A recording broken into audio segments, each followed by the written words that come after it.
part of growing up to be told that we are doing some things correctly and some things incorrectly.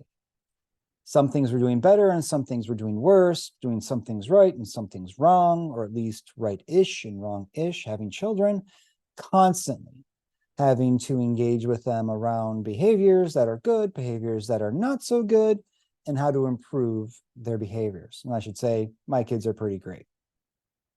And as we get older, it doesn't get any easier, even though we've had decades and decades and decades of practice, experiencing, being evaluated, being judged, being told we're doing something right or doing something wrong.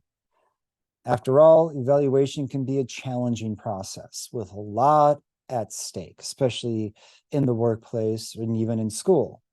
You can feel like there's a lot at stake with how we're being evaluated, and people can get a lot of anxiety around being evaluated. And so it's not a surprise that evaluation and performance reviews can be a major issue impacting employee experience. Just do an internet search on employees hate performance reviews, and you will see the extent to which they are generally despised.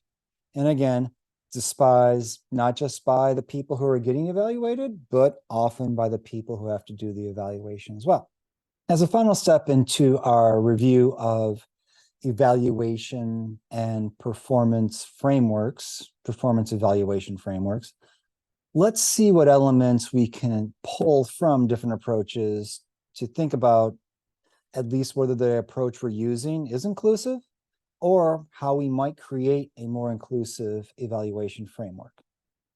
First, we need to create evaluation frameworks that are inclusive, representing different points of view regarding what should be evaluated and how it should be measured.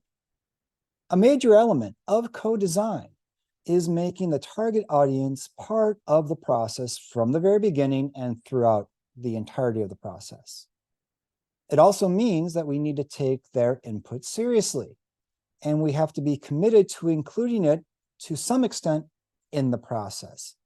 It's not enough just to include them in terms of letting them voice their opinion. We also have to be committed to using their voices to impact the design of the framework. Second, it's important that evaluation can take place up and down and not just in one direction.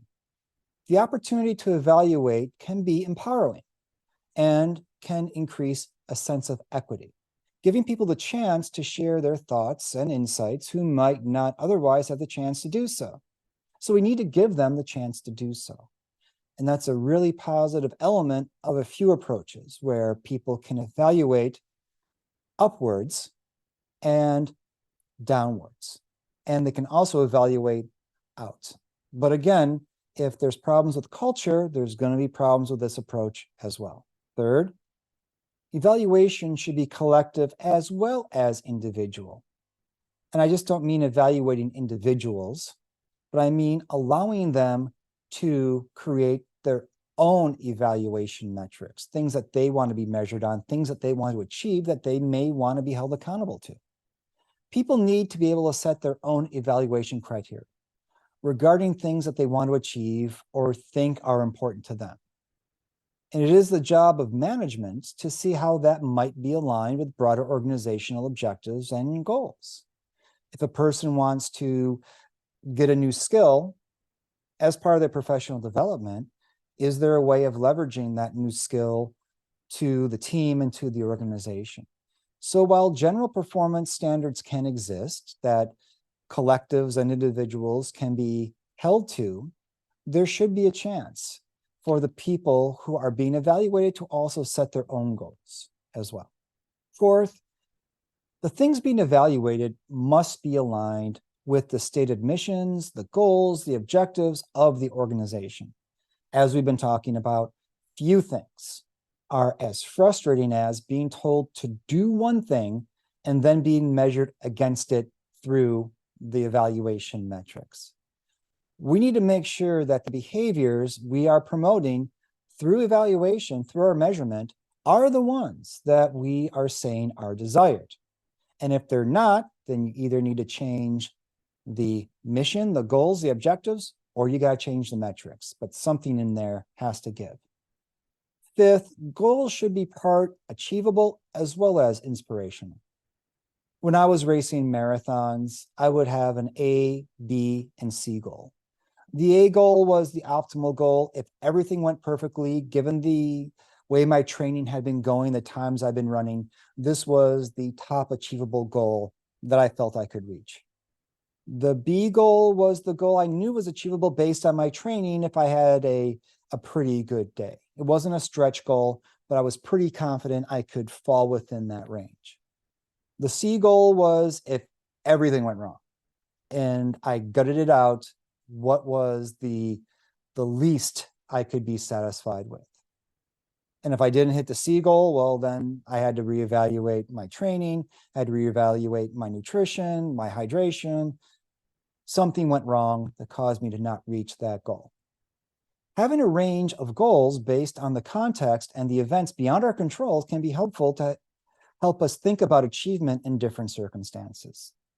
I've run marathons that were 95 degrees. Guess what? My A goal drastically changed because the conditions didn't support what I might be able to run in a 50-degree day.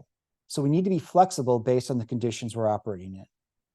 Sixth, we should also think about mixed method strategies for evaluation. Much emphasis is put on numerical representations of work, especially if we think about key performance indicators. But remember that qualitative data is also data, as signified by the term qualitative data. Using multiple mixed methods data points can help us to better triangulate performance and contributions. While it might take a little bit more time to go through the qualitative data, that qualitative data can provide a deeper insight into the context in which the metrics emerge. Seventh, the process of setting up and executing evaluation should be transparent. While there are obviously confidential elements to evaluations that can't be shared widely, the general process and even certain measures should be shared and understood generally across the organization. We need to be transparent in what the goals are that people might have, especially higher up in the organization. And in terms of accountability, there needs to be a shared sense of accountability as well. Finally, the evaluation process and outcome you have is going to reflect the relationships and culture that already exist.